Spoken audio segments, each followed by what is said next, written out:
Palawan is an island. And within this island are smaller islands even, that before you reach a community, you have to ride a boat.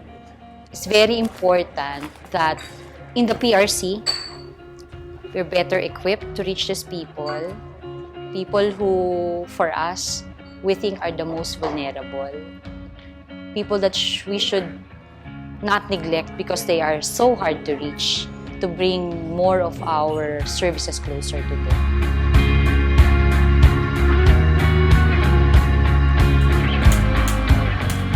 Papasalamat din po kami sa Red Cross kasi malaking tulong po siya sa amin.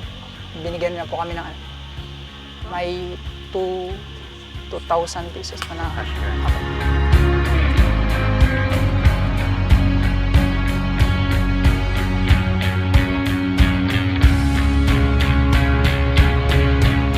I think the thing that we should be more aware of is to better prepare the communities to build on their capacity.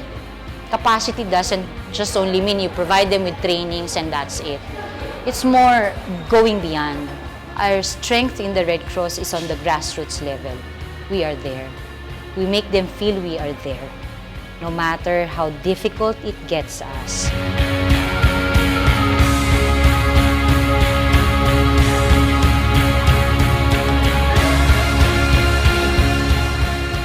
Nakikita namin na maganda yung hangarin ng Red Cross para sa aming mga constituents dito sa barangay.